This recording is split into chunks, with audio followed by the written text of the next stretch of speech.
गुजरे दिनों में कराची में था, मैं जैकोबाबाद गया, कराची गया और खुदावन ने मुख्तलिफ जगह पर अपने नाम की खातिर इस्तेमाल किया। आज मसीही जिंदगी वो जिंदगी जो आसान नहीं है, ये दुखों की सेज है, ये फूलों की जगह नहीं है। और मसीही जिंदगी आसमान की बादशाही के दरवाजे उस वक्त खुलते हैं जब हम खुदा के कलाम को अपनी जिंदगी में जगह देते हैं। बहुत से लोग ये जानते हैं कि हम मसीह को पहन लिया है, हमारी जिंदगी के अंदर हर तरह की खुशामद होनी चाहिए, लोग हमारी वाह वाह करें, हमारी आन हमारी शान बनी रहे, लोग कहें कि ये मसीही है। लेकिन मेरे मुशाहिदे, मेरे तजर्बे में ये बात आई है कि जो लोग चक्की में पिसते हैं वो आसमान की बादशाही के वारिस होते हैं। इस दुनिया के अंदर हम कुछ करने के लिए आए हैं, हम किताबें मुकद्दस में से पढ़ेंगे। अमाल की किताब उसका 14वां बाब और उसकी 22वीं आयत, अगर कोई पढ़ने में रहनुमाई करता है तो जरूर करें। अमाल की किताब उसका 14वां बाब और उसकी 22वीं आयत, सिर्फ एक आयत पढ़नी है। और शागिर्दों के दिलों को मजबूत करते और ये नसीहत कर देते थे कि ईमान पर कायम रहो, और कहते थे जरूर है कि हम बहुत मुसीबतें सहकर खुदा की बादशाही में दाखिल हो। आमीन आमीन। पौलुस रसूल सब इसको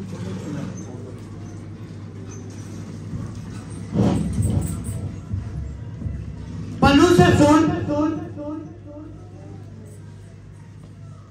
एक खूबसूरत बात का जिक्र करता है, अपने शागिर्दों को तकवीर देता है। पौलुस रसूल अपने शागिर्दों को कुव्वत फराहम करता है और कहता है कि हम बहुत सारी मुसीबतें सहकर हम आसमान की बादशाही के क्या होंगे, वारिस होंगे। बहुत सारी मुसीबतें, बहुत सारी आजमाइशें, बहुत सारे ऐसे हालात हमारे लिए पहले से वो तैयार है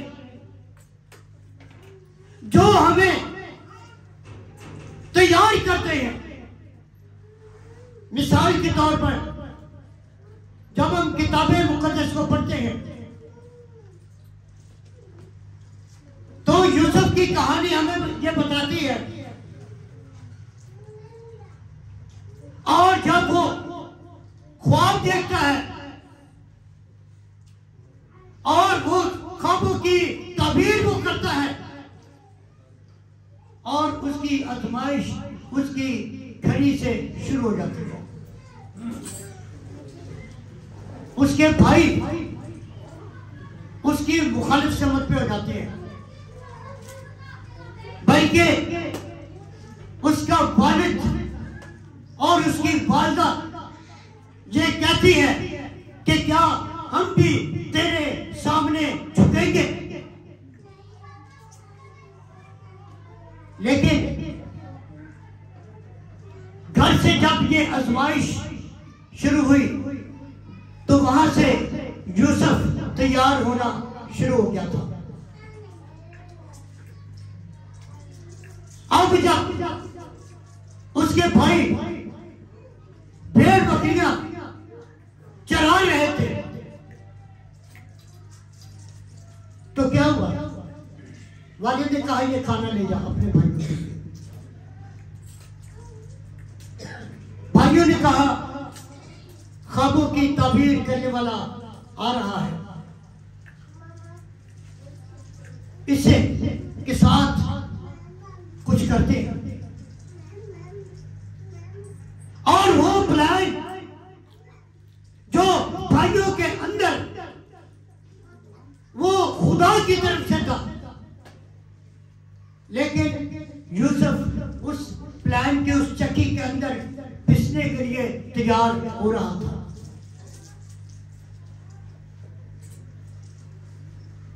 जब यूसुफ को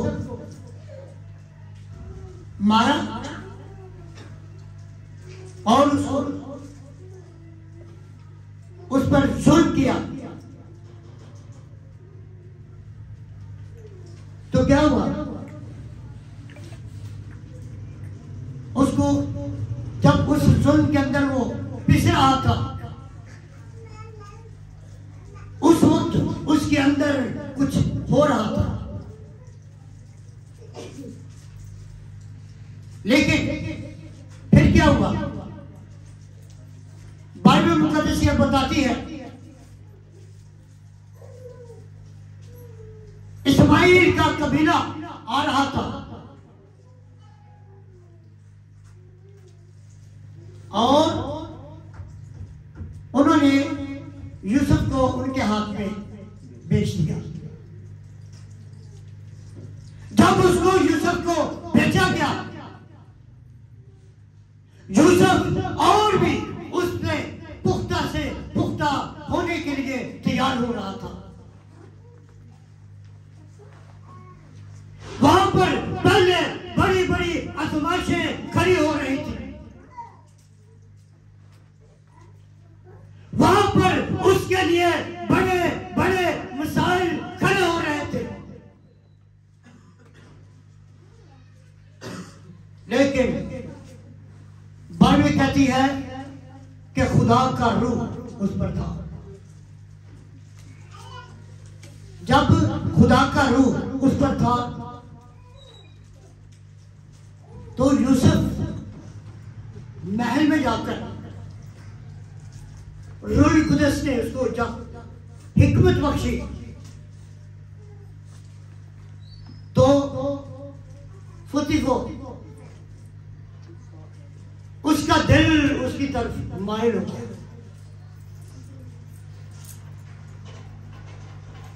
लेकिन उसके बावजूद वो शख्स उस आजमाइश के अंदर वो पूरा उतर रहा था। और क्या बात बयान करूं,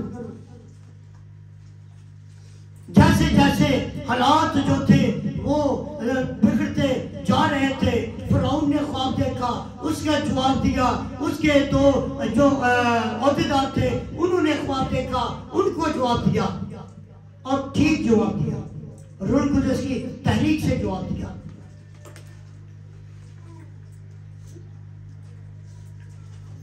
उसके भाइयों ने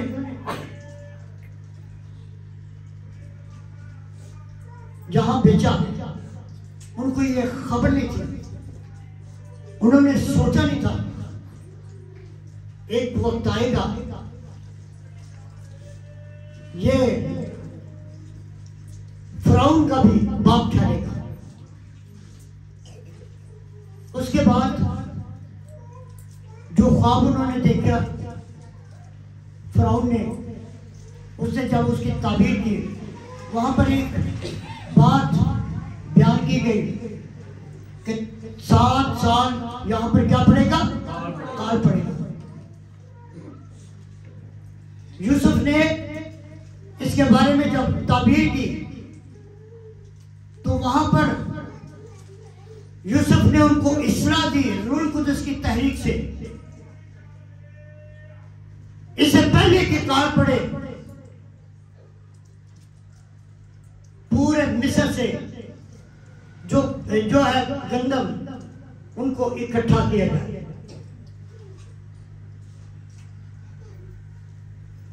और जब वो ऐसा हुक्म जारी हुआ तो ऐसा ही हुआ।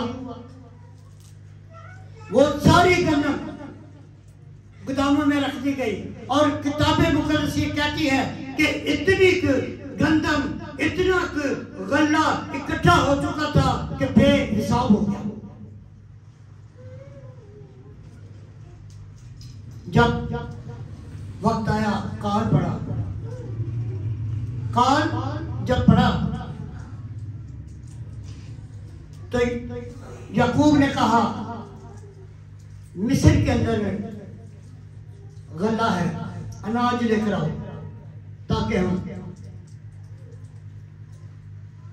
जब वो गल्ला लेने आते हैं तो बाइबल मुकद्दस ये बताती है उसके भाइयों ने यूसुफ को नहीं पहचाना था।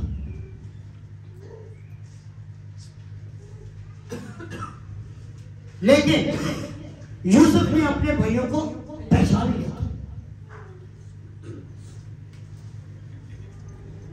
इतनी आजमाइशों में से निकल कर वो बाहर निकला।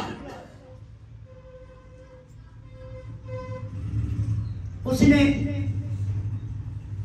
कहा, सवाल किए, तुम कितने भाई हो? उनका, हम एक ही बाप के 12 भाई हैं, हम 12 बेटी हैं।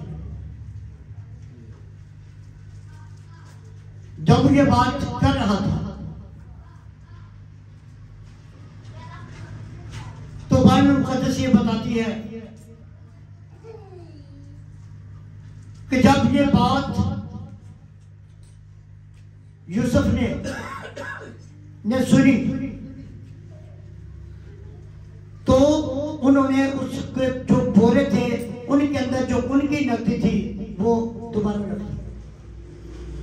प्लान ये था खुदा की तरफ से उनको उससे रिहाई मिले। जब वो वापस आए, लाए तो क्या हुआ? बाइबल कहती है तुम्हारे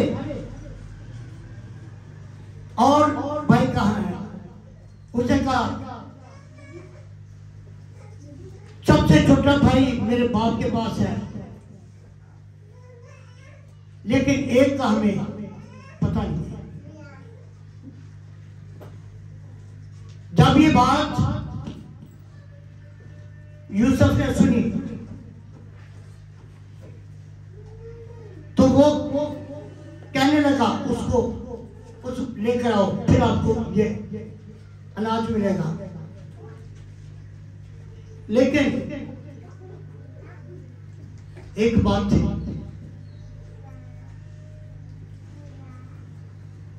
यूसुफ ने अपने भाइयों को देखा। बाइबल ये कहती है वो अंदर जाता, अपने भाइयों को देखकर वो चलाता था, इतना चलाता था, जोर जोर से चलाता था। लेकिन जब वो बाहर आता तो वो अपने मुंह को धोकर आता था ताकि महसूस ना हो। लेकिन अपने भाइयों को देखता और ये सवाल करता था, क्या तुम्हारा बूढ़ा बाप खैरियत से है?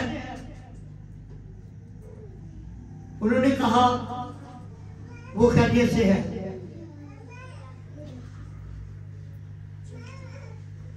जब ये बात वो ये कह रहे थे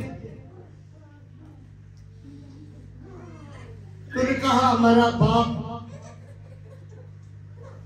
आज भी छोटे भाई को याद करता है। वक्त के साथ साथ जब उस चक्की के अंदर वो गुजर रहा था तो बाइबल मुकद्दस कहती है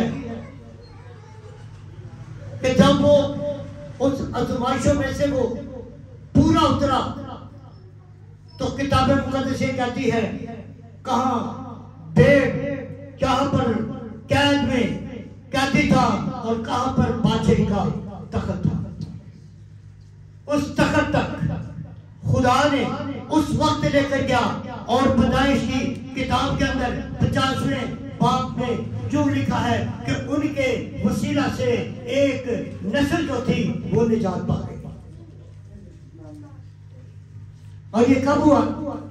मुसीबतें सहकर। हम मुसीबतें सहना नहीं चाहते। जब हम किताबें मुकद्दस को पढ़ते हैं, हम मसीही, जब हम यीशु मसीह को पहन लेते हैं, हमारे लिए मुसीबतें पहले से तैयार होती हैं। पौलुस रसूल पहला कुरिन्थियों 11वें बाब के अंदर कुछ जिक्र करता है। पौलुस वहां पर बड़े अपने दुखों का जिक्र करता है। कहता है मैं अक्सर दुखों में रहता हूं, मैं फोका कशी करता हूं, मुझे 5 बार एक कम 40 कोड़े लगाए गए, 3 बार मुझे बेल्ट लगाए गए, मैं झूठे भाइयों के खतरों में रहा, मैं आंधी और तूफानों में घिरा रहा। और मैं किसका जिक्र करूं? पौलुस कहता है मुझे कलीसियाओं की फिक्रें लगी रहती है।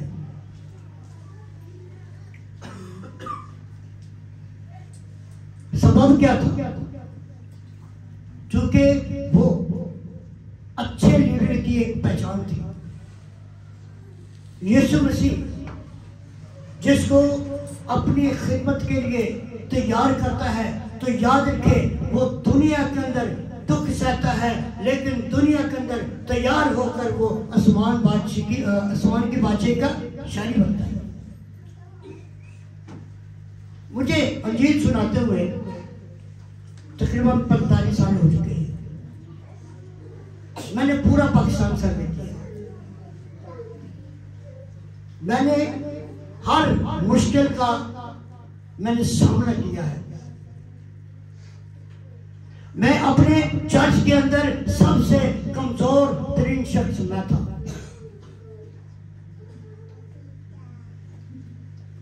और मैं हर तरह की मुश्किल में से गुजरता था, लेकिन याद रखें खुदावंद मुझे संभालता था।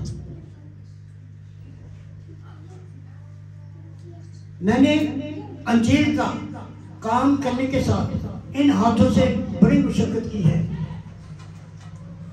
मैंने इन हाथों से चने चाट बेचे, मैंने सब्जी बेची, मैंने कैलेंडर बेचे, मैंने माटे बेचे, मैंने बहुत काम किए।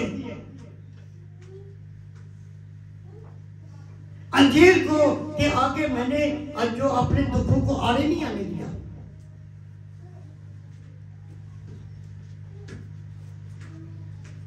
सबब ये रहा कि खुदावंद मुझे संभाले रहता था। आज जब हम इस दुनिया के अंदर जब दुख सहकर अपने आप को तैयार करते हैं, तो याद रखें फिर हम खुदावंद की बादशाही के वारिस होते हैं, वरना नहीं होते। आज हम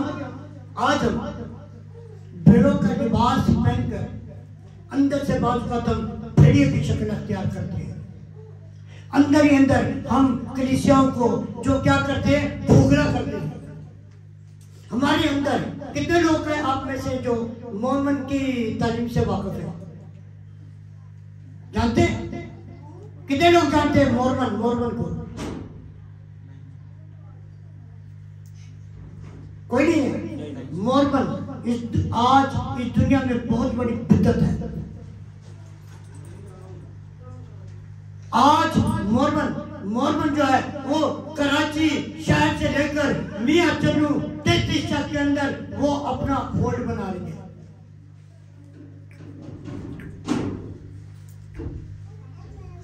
इसकी सबब क्या है?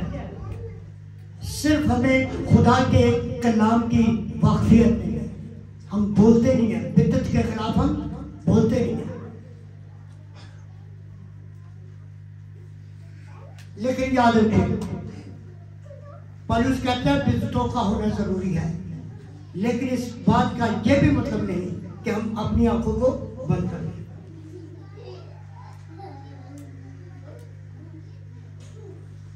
इसके बाद आप यीशु मसीह की लाइफ को ले लें। बाइबल मुकद्दस कहती है कि जब यीशु मसीह को पकड़कर ले गए, पतरस गैरों की आग ताप रहा था। इनकी गैरों की आग ताप रहा था, सेका लग गया। गैरों की बड़ी बड़ी गैरों की बोरी भी बड़ी अच्छी लग गई। लेकिन यीशु मसीह को पकड़ कर लेकर जाए, उस पर मुकदमे चलाए जा रहे थे, लेकिन पतरस देख रहा था।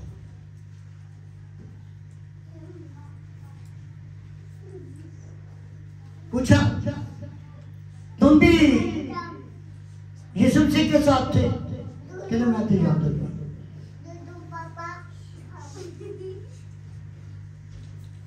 फिर एक लौंडी आई, उससे भी यह कहा, हाँ ये यीशु मसीह के साथ था।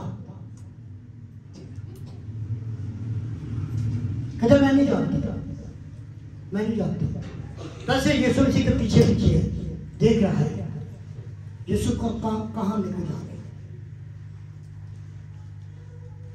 अंदर खौफ है, खौफ की वजह से वो इनकारी है, लेकिन देख रहा है।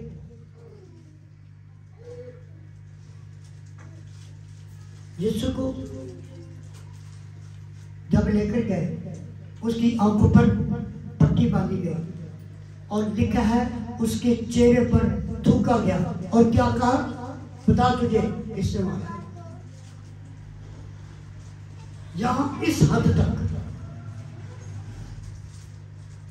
जब वो इस हद तक पहुंच गए तो लिखा है अब्रानियों के खत के अंदर, दुख सहने के बाद उसे क्या मिला? सरदार काहिन का खिताब मिला। इसका मतलब यह है कि जब हम मुसीबतें सहते हैं तो मुसीबतें सहकर हम अपना रवैया, अपना चाल चलन दुरुस्त रखते हैं, तो उसके बाद हमारे लिए क्या करता है? दरवाजे खुलते हैं। वैसे ही मिजाज रखो जैसा कि यीशु मसीह का भी। यीशु मसीह का मिजाज मसीह को पहनकर नई जिंदगी मिलती है। पुरानी फितरत, पुरानी सोचें उस वक्त निकलती हैं जब हम मसीह यीशु को पहन लेते हैं। क्या आज हम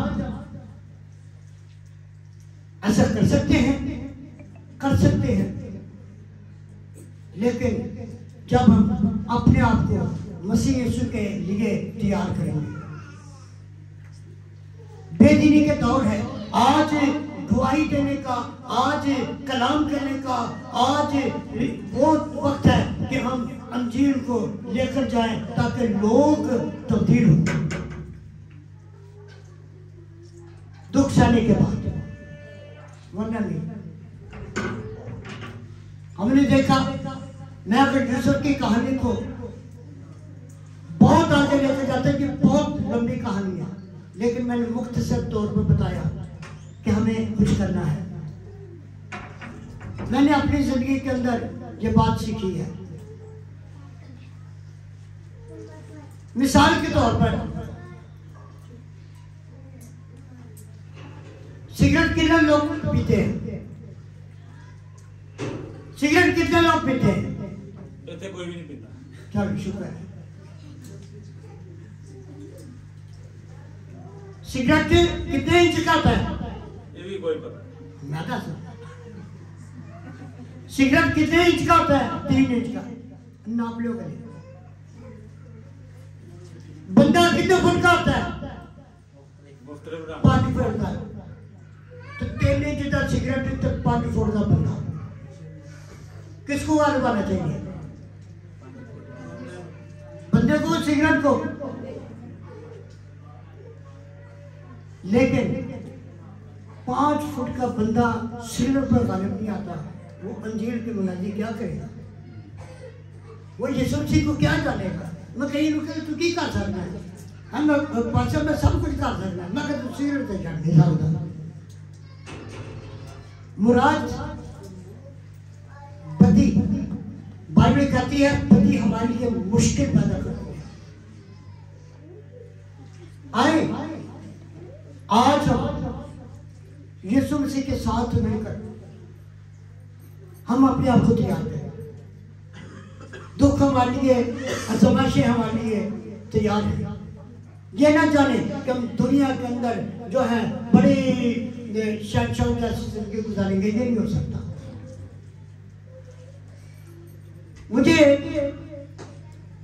मैंने एक दोस्त से पूछा, भाई आप कैसी जिंदगी बसर करना पसंद करेंगे? कहता पादी साहब, जमीन पर अमीर आदमी की तरह, आसमान पर किसी तरह पर है। जी गल मैं क्या ठीक है, 2 पास पलड़ा ठीक है। आज बहुत सारे मसीह हैं जी, वो बस थले भी ठीक थे, ऊपर भी ठीक। लेकिन ये जिंदगी ऐसी नहीं है।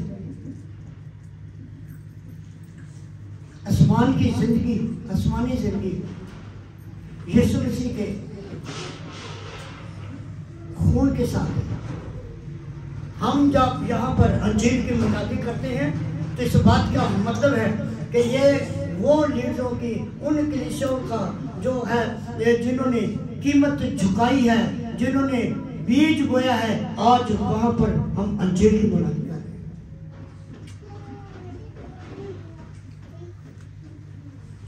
आज इस बीज को परवान चढ़ेगा और वो उस वक्त चढ़ेगा जब हम इस यीशु मसीह के साथ जिंदगी गुजारेंगे। यीशु मसीह ने कहा है, मेरे पास आए, हम अपनी आंखों को बंद करेंगे। आसमानी बाप, मैं तेरा शुक्र करता हूँ तेरे पाक बेटे यीशु मसीह का, जिसके